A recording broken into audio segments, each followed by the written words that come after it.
Welcome back to World Crisis Radio. We're talking again about the science of economic program and how urgent this is.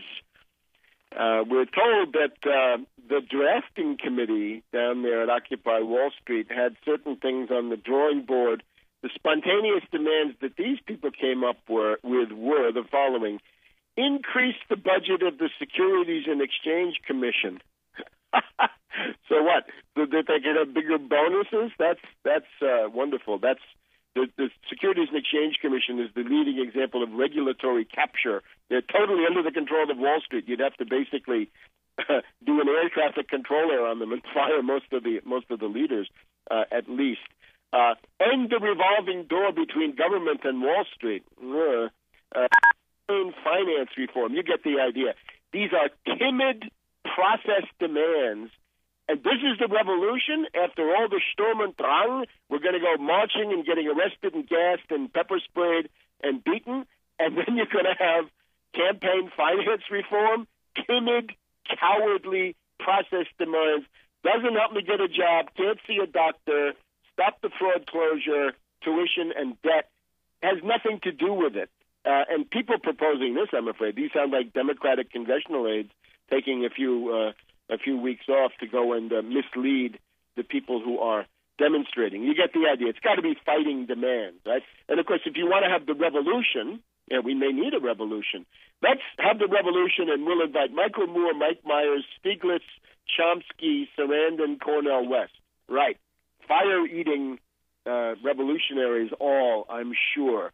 This basically, the leadership of the traditional foundation-funded left liberal swamp is precisely the opposition that corporate America has wanted, that Wall Street has wanted, because they're all monuments to impotence and absolutely. Most of them have never come up with a programmatic demand in their lives. And then that's Chomsky, right? What is he? He's an anarchist too. I think my strictures against the anarchists with Gelderloos and Chomsky, these begin to perhaps hit home.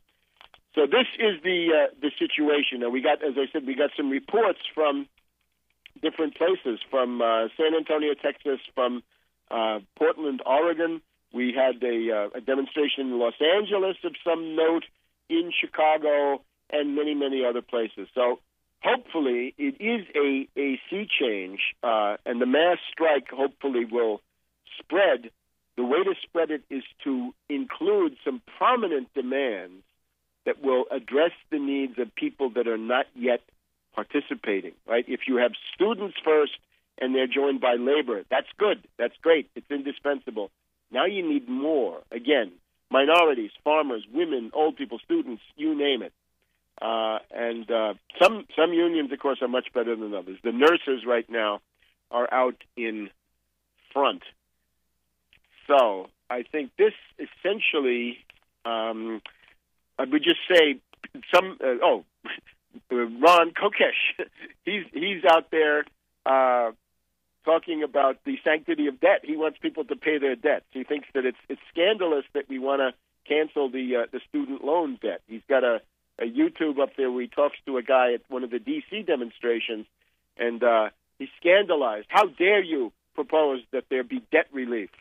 Well, that's exactly what we need. Even the European Union says that, right? The European Union says, bondholders in Greece will have to take a haircut. What does that mean? It means you're writing down debt. Yeah, you borrowed 100, it's impossible. It's going to have to go down to 25 or 10 or 5. And again, from my point of view, the best way to do that is with a unilateral debt moratorium if you're a country. But here inside the country, it's impossible for individuals to do that.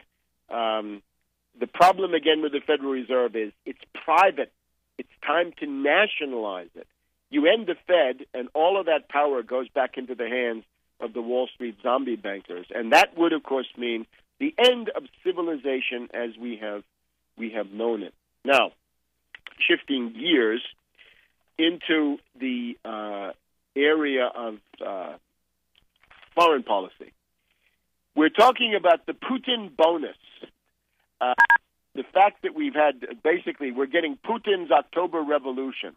The fact that we have Putin making a comeback as president of Russia minus the monetarist neoliberal shock therapist Kudrin, this is one of the most promising things that has happened in quite a while. And I've tried to show that the immediate effects of this have been felt around the world. The fact that Putin is back has meant that the resistance of the Syrians at the UN General Assembly was much stronger than was expected.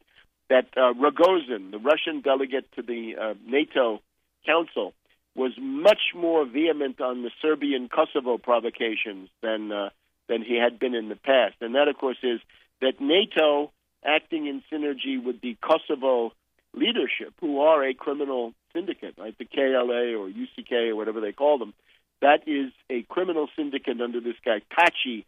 And Taci is making encroachments into the Serbian parts of this province and causing all kinds of problems. There's a NATO shoot-to-kill order we heard this week at some of these points of confrontation.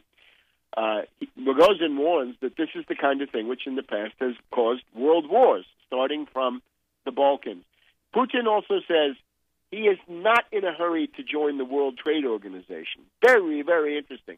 Russia will not grovel, will not accept the neoliberal interference, the encroachments, the race to the bottom. Russia rejects the Washington Consensus, is what I hear. No to deregulation, privatization, union busting, the destruction of the state sector, the race to the bottom. That's been most of it has been taken way too far in Russia already. Putin is apparently calling a halt. And if it means that Russia is making the transition to protectionism, hallelujah, bring it on. That's exactly what we need. Russian world leadership in economics in the same way that Putin was able to provide some world leadership during the Audis by helping to stop the attack on Iran. You remember the moment when Bush said all options are on the table, and Putin shot back, take those options off the table because they lead to a world tragedy. And now, of course, the crowning achievement. In the UN Security Council, the veto by Russia and China against the warmongering, meddling, imperialist UN and European Union Syria resolution.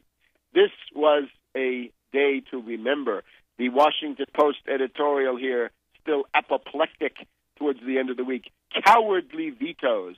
At the UN, Russia and China placed their interests above the Syrian struggle for freedom. Yeah, freedom.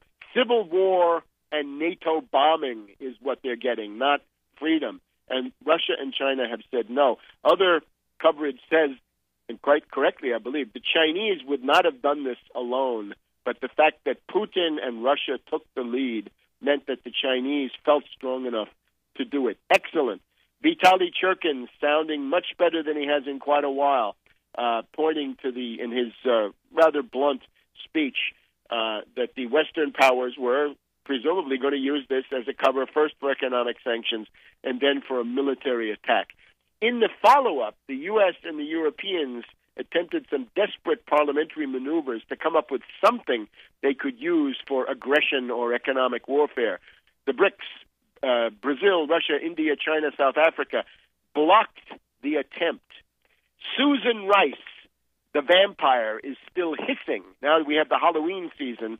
Condoleezza Rice is no longer in the public eye, but Condi has been replaced by Susan Rice, and she's still hissing. She's still writhing in rage as a result of what Russia and China have done. Now, today, Medvedev says Assad must reform his internal policy or step down.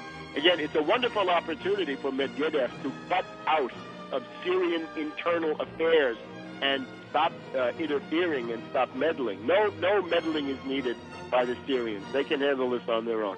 Back in a minute.